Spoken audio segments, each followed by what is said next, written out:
আমি এখানে 25 বছর ইমামতি করে যেই সন্তুষ্ট হয়েছি, তার চেয়ে অনেক অনেক সন্তুষ্ট হয়ে গেছে। এই বিদায়টা আমার জীবনে এত খুশি হয়েছি, সেটা আমি ভাষায় প্রকাশ করতে পারি না। এইটার উদ্দেশ্য হলো উনি যাবত আমাকে এই মসজিদে প্রায় 22 থেকে 24 বছর ধরে আসে, 25 বছর। উনি খুব ভালো লোক। একসাথে এক জায়গায় 25 বছর কাটানো একটা মানুষ তো হুজুর না মনে করেন যে 2 মাস 6 মাস পর পর বিদায় করে দেয়। একটা মানুষ 25 বছর চাকরি করা তার অনেক ব্যাপার স্যাপার, এটা মনে করেন যে ভালো দিকেই তো উনি রয়েছে।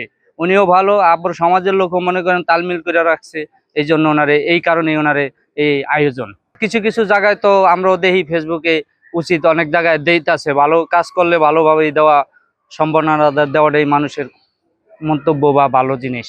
নগদ নিয়ে এলো হার নামানা হার অফার। সর্বনিম্ন 10,000 টাকা রেমিটেন্স নগদে পাঠালে থাকছে স্বর্ণের হার জেতার সুযোগ। হুজুর আমাদের এই গ্রামে দীর্ঘ 25 বছর যাবৎ সে অবস্থান করছে। হুজুর শুধুমাত্র আমাদের একজন ইমামই ছিলেন না, তিনি আমাদের সাথে এমনভাবে মিশেছেন বা যেটা আমাদের সমাজের যে অংশ হিসেবে নিয়েছিলেন। এবং তার যে বিদায়বেলা যে ক্রান্তি লগ্ন, এটা আমাদের জন্য অত্যন্ত দুঃখজনক। এবং আমরা চিন্তা করেছি হুজুর আমাদের এখানে, আপনি যদি দেখেন যে প্রজন্ম থেকে প্রজন্ম আমাদের এখানে সে ধর্মীয় শিক্ষা দিয়েছে, পাশাপাশি সে হচ্ছে বাচ্চাদের নৈতিকতা, শিষ্টাচার, মানবিক বোধ, সম্প্রীতি এগুলো আসলে শিখিয়েছেন।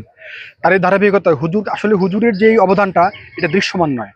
আমরা যদি চিন্তা করি যে আসলে সে আমাদের ভিতরে যেই জিনিসটা সে অর্জন করেছে, সেটা হচ্ছে শ্রদ্ধাবোধ, মানবিকতা, ভালোবাসার যে ফুল তিনি ফুটিয়েছেন, এইটার মানে হচ্ছে তার প্রতিদান হিসাবে আসলে আমরা আমাদের গ্রামবাসী আমরা তাদেরকে এই মূল্যায়নটা করেছি। আসলে এটাই আমাদের উদ্দেশ্য।